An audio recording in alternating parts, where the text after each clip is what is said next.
Assalamualaikum warahmatullahi wabarakatuh. A'udzu billahi minasyaitonir rajim. Bismillahirrahmanirrahim. Wala yahsabanna alladzina kafaru annama numli lahum khairul li anfusihim innama numli lahum liyazdadu isma walahum adabun muhin.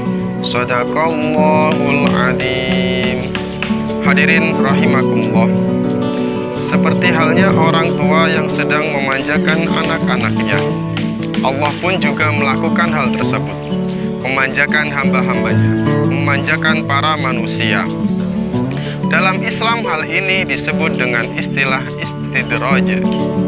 Apa istidraj itu? Istidraj adalah pemanjaan Allah kepada hambanya agar seseorang tersebut lebih terjerumus kepada lembah kehinaan. Melalui sekian banyak kenikmatan yang Allah berikan, mereka beranggapan bahwa Allah sedang memuliakannya, padahal apa yang sebenarnya terjadi? Sebenarnya yang terjadi adalah malah sebaliknya. Allah sedang menghinakan mereka dengan perlahan. Mereka selalu berbuat maksiat, padahal tidak pernah taat. Mereka diberikan harta yang berlimpah, padahal tidak pernah sedekah. Mereka selalu berfoya-foya dengan harta yang didapatkannya. Mereka tidak pernah diberikan musibah, padahal hidupnya berfoya-foya. Allah berikan mereka anak-anak yang sehat, anak-anak yang cerdas, padahal mereka beri makan dari barang yang haram. Semakin tua, semakin makmur, tapi tidak pernah bersyukur. Hadirin rahimakumullah, Allah Subhanahu wa Ta'ala Maha berkuasa atas apa semua yang dikehendakinya. Dibukakan segala pintu kesenangan untuk mereka, hingga manusia tersebut lupa diri. Mereka dibiarkan berbuat maksiat dan berbuat sesuai dengan hawa nafsunya, hingga tersesat pada perbuatan-perbuatan dosa.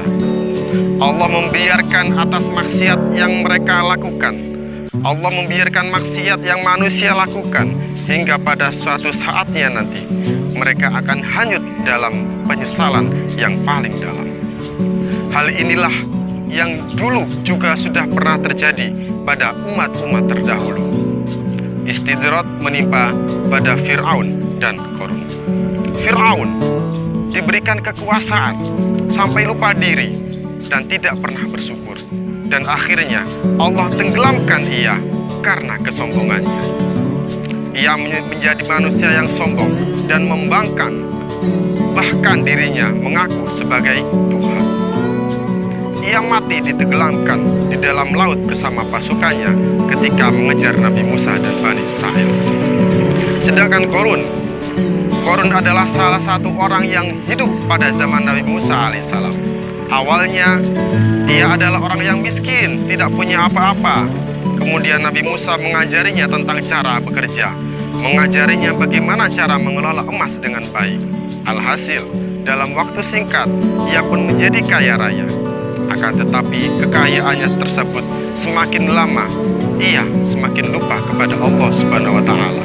Dan atas kelalaiannya tersebut, Allah menenggelamkan Qarun bersama harta-hartanya. Dan Qarun bersama hartanya ditelan oleh bumi. Hadirin yang dirahmati oleh Allah, istidraj bisa terjadi kepada siapa saja, baik orang awam maupun orang yang ahli ibadah sekalipun. Orang Islam pastinya merasa takut dengan istidraj ini, yakni kenikmatan yang sebenarnya ialah kemurkaan Allah Subhanahu wa Ta'ala.